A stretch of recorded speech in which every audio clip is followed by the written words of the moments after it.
कि हम किसी का नाली नहीं साफ कर रहे हैं। जुर्म हमारा ये है कि हम किसी का सड़क नहीं बना रहे। जुर्म हमारा ये है कि हम चुप नहीं है। जुर्म हमारा ये है कि हम आज़ाद हैं। बस यही हमारा नमस्कार, मैं उदय प्रताप, आप देख रहे हैं वी न्यूज़ PF का मेरे चैनल पर स्वागत है। मैं आपको बता दूं, आज उत्तर प्रदेश के पूर्व CM बहन कुमारी मायावती जी ने कहा है कि अगर गृह मंत्री जी उन्होंने अपना बयान वापस नहीं लिया तो 24 दिसंबर को बहुजन समाज पार्टी और उनके अनुयायी वो सब धरना प्रदर्शन करेंगे और पूरे देश व्यापी होगा। क्यों किया जा रहा है धरना प्रदर्शन? आपको पता होना चाहिए, इस समय डॉक्टर BR अम्बेडकर साहब का जो संसद भवन में हमारे गृह मंत्री अमित शाह जी ने उन्होंने कहा है कि अम्बेडकर का नाम लेकर उन्होंने ये भी कहा है कि अगर आप जितना डॉक्टर BR अम्बेडकर का नाम ले रहे हैं, शायद अगर आप भगवान का नाम लेते तो आपको 7 जन्मों तक स्वर्ग मिल जाता है। लेकिन उन्होंने ऐसा कह के डॉक्टर BR अम्बेडकर साहब का अपमान किया है। मैं आपको बता दूं, दिव्या कुमारी कहती हैं कि शिक्षा वो शेरनी का दूध है जो जितना पिएगा उतना दहाड़ेगा।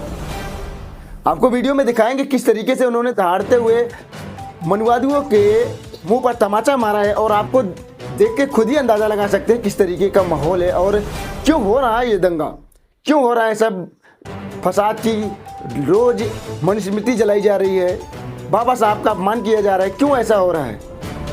कोई नहीं रोक पाएगा। जितना खींचना है खींचो, हम लड़े थे, हम लड़ेंगे। रहे हैं कि हम किसी के कपड़े धोएंगे। जुर्म हमारा ये है कि हम किसी के बर्तन नहीं धो रहे।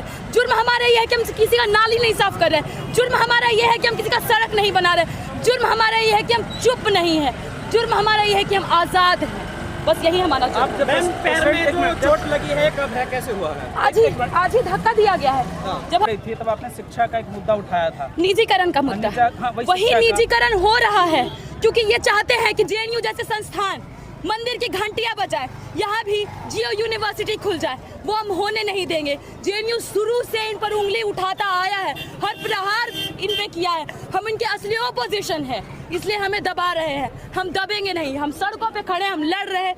इधर देखिए भीड़ खड़ी है, इधर देखिए हम अकेले हैं, हम अकेले जाएंगे, अकेले मार्च को जिस तरीके से यहाँ पर अभी दबा दिया गया, तो ये अब क्या किस तरीके से आवाज उठेगी यहाँ JNU के लोगों का मार्च कब तक दबाते रहेंगे? कब तक दबाते रहेंगे? सवाल तो ये है, कब तक दबाते रहिएगा? 5000 वर्षों से आप हमें दबा रहे हैं। 5000 वर्षों से महिलाओं को दबा रहे हैं, दलितों को दबा रहे हैं, बहुजनों को दबा रहे हैं। ये आवाज अब दबने वाली नहीं है। लोहिया जी ने भी कहा है यही, अगर मैं इस पहाड़ पर एक दरार कर पाऊँ तो मैं उसे अपनी जीत समझूंगा। और हम इस पहाड़ जो ये सत्ताधारी बैठे हैं, इनको हम नीचे गिरा करके ही अपनी जीत महसूस करेंगे। मैम, बीजेपी सरकार के साथ ही साथ मीडिया के खिलाफ भी आप लोगों ने हल्ला बोल दिया, क्या? क्योंकि मीडिया वो एक कील के समान है जो चक्र चल रहा है। आप बोलते हैं 4th पिलर, ये 4th पिलर कहीं ढह चुकी है, कहीं गिर चुकी है। जो लोग सत्ताधारियों के साथ हैं, इन हुक्मरानों के साथ हैं, हम उनके खिलाफ हैं। क्योंकि हम उनको बताएंगे कि आप हमारे लिए हैं, हमारे खिलाफ नहीं। आपको हमारी रिपोर्टिंग करनी है, हमारे आवाज को वहां तक पहुंचाना है। उन सत्ताधारियों को हम पे दबाने के लिए उनके आवाज को नहीं सुनाना है। मैम, जो अभी यहाँ आप लोगों के साथ हुआ है उसका थोड़ा सा बताइए, क्या हुआ? अभी पुलिस ने, हम लोग यहाँ शांतिपूर्वक छात्रों को ले जा रही है। हम लोग शांतिपूर्वक यहाँ पर निकले थे, शांतिपूर्वक मार्च कर रहे थे। शुरू से ही रात से हमारे लिए बैरिकेडिंग की गई, हमारे ही घर में हमें बंद कर दिया गया। हम लोग शांति से निकले हैं। किस तरह से यहाँ पे अटैक कर रहे हैं, आप लोग का कैमरा इसे कैप्चर किया ही है। ऊपर चढ़ रहे थे, ऊपर से धक्का दिए हैं, बैरिकेड तोड़ रहे हैं, अगला बैरिकेड बना रहे हैं। अब बैरिकेड पे बैरिकेड लगाते जाइए, इस लाठी गोली का सरकार को हम दबाते जाएंगे। जैसा कि अभी आप बता रहे हैं कि हम छात्र जब बैरिकेड तोड़ने की कोशिश कर रहे थे, यहाँ पुलिस अनाउंस कर रही है कि धारा 144 लागू, जैसे कि पुलिस बोल रही है। तो धारा 144 में ये नहीं होता कि आप बैरिकेड तोड़ करके बाहर आ जाएं। धारा 144 आप संविधान को खत्म कर रहे हैं, आप शिक्षा को बाजारीकरण कर रहे हैं। आप शिक्षा उन अंबानी अडानियों को देंगे, उनके परिवार वालों को नसीब होगा। हम गरीब के बच्चे कहाँ जाएंगे? हम बहुजन का बच्चा कहाँ जाएगा? दलित का बच्चा, पिछड़ा का बच्चा, अति पिछड़ा का बच्चा कहाँ जाएगा? हमको पढ़ने का अधिकार नहीं है क्या? हमको पढ़ने का अधिकार नहीं है? उस अधिकार के लिए हम लड़ रहे हैं। तो आप कौन से धारा 144 की बात कर रहे हैं जब आप तमाम धाराओं को, तमाम हमारे हक को, सब संविधान को कुचलते जा रहे हैं? आप धारा की बात कर रहे हैं। हम सांस तक लड़ेंगे क्योंकि हम नहीं सहेंगे जो 5000 वर्ष से हमें दबा रहा है। एक गरीब का बच्चा पढ़ नहीं पा रहा है, एक दलित का बच्चा पढ़ नहीं पा रहा है। इन सत्ताधारियों से, इन हुक्मरानों को ये लग रहा है कि अगर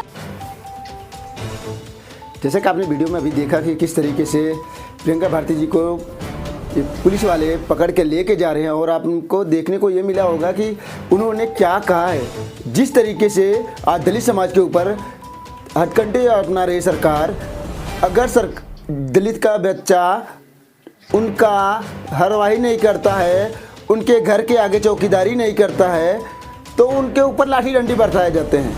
अगर वो पढ़ लिख कर और नौकरी करना चाहता है, वो पढ़ना चाहता है, तो उसको पढ़ने का काबिल नहीं है वो।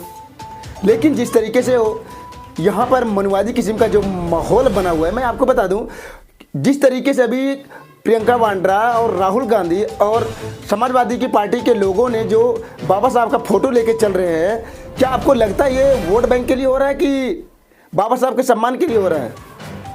अगर आपको लगता है कि ये बाबा साहब के सम्मान के लिए हो रहा था, प्लीज़ कमेंट करके ज़रूर बताइएगा। आपको पता होना चाहिए, जहाँ पर दलित समाज के लोगों को पानी पीने नहीं दिया जा रहा है, अगर कोई गलती से अगर किसी ब्राह्मण या ठाकुर समाज के लोगों से अगर उनके दरवाजे पर या कुएं पर पानी भर ले रहा है, तो लोग उसको डंडे से पीटा जा रहा है।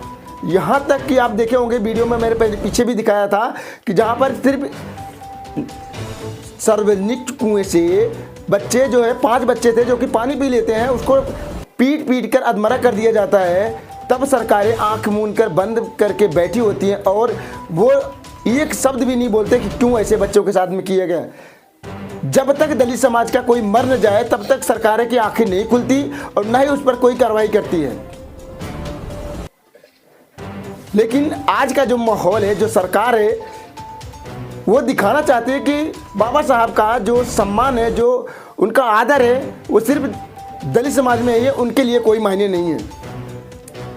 हमारे गृह मंत्री जी अगर जिस तरीके का उन्होंने अभी तक माफ़ीनामा नहीं दिया है और वो अभी तक अपने जिद पर अड़े हुए हैं, लोग कह रहे हैं कि वो जिद पर अड़े हुए, अगर वो माफ़ी नहीं मांगते हैं तो एक बार फिर से बहुत बड़ा आंदोलन होगा, वो भी 24 दिसंबर को।